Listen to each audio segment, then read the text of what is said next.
Assalamualaikum warahmatullahi wabarakatuh.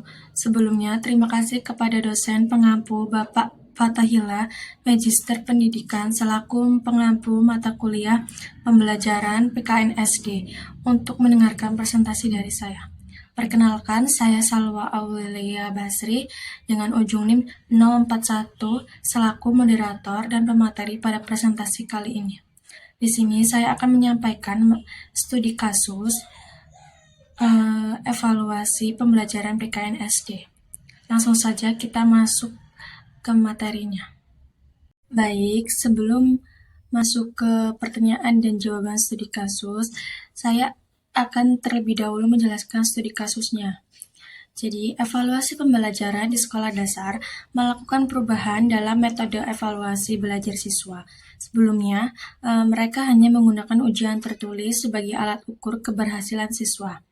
Namun, dalam upaya meningkatkan pemahaman dan keterampilan siswa, sekolah mulai menerapkan evaluasi yang lebih variatif, seperti proyek, presentasi, dan diskusi kelompok. Setelah 1 semester, hasil akademik siswa menunjukkan peningkatan, namun beberapa guru masih merasa kesulitan dalam menyesuaikan metode penilaian yang baru. Pertanyaan nomor 1. Apa kelebihan dan kekurangan dari penggunaan metode evaluasi yang lebih variatif dibandingkan dengan hanya menggunakan ujian tertulis? Jadi, kelebihannya itu yang pertama, meningkatkan keterampilan berpikir kritis dan kolaborasi. Yang kedua, memberikan kesempatan bagi siswa untuk menunjukkan pemahaman secara praktis dan kreatif. Dan yang ketiga, menyesuaikan evaluasi dengan gaya belajar yang berbeda pada setiap siswa.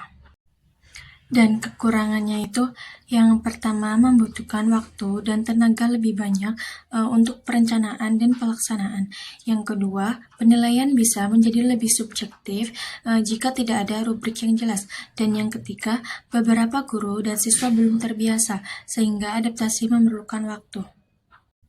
Selanjutnya nomor 2, bagaimana cara mengukur efektivitas metode evaluasi yang telah diterapkan di sekolah ini? Jadi, melalui perbandingan hasil akademik sebelum dan sesudah penerapan metode baru, terus menggunakan survei dan wawancara terhadap siswa dan guru untuk mengetahui pengalaman mereka, dan mengamati partisipasi dan motivasi siswa selama proses pembelajaran. Selanjutnya, nomor 3, apa tantangan yang mungkin dihadapi oleh siswa dan guru dalam menerapkan evaluasi berbasis proyek dan diskusi?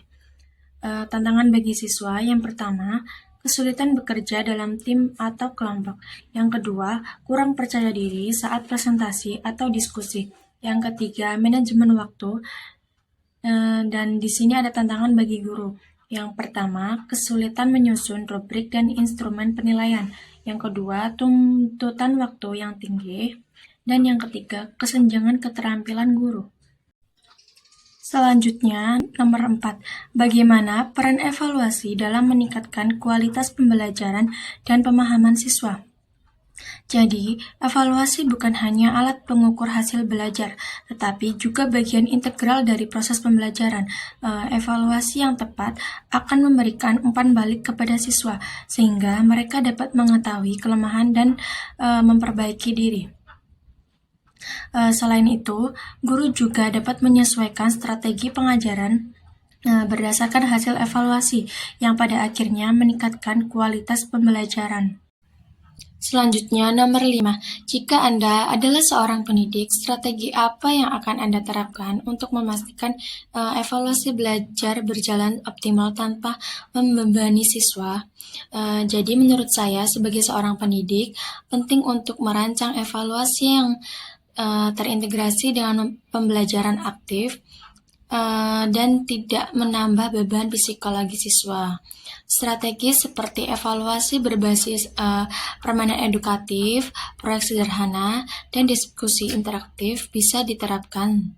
Selain itu, penggunaan rubrik yang transparansi dan komunikasi yang terbuka akan membantu siswa memahami tujuan evaluasi dan merasa termotivasi untuk belajar. Baik, sekian studi kasus yang dapat saya jelaskan. Kurang lebihnya, saya mohon maaf. Sekian, terima kasih. Wassalamualaikum warahmatullahi wabarakatuh.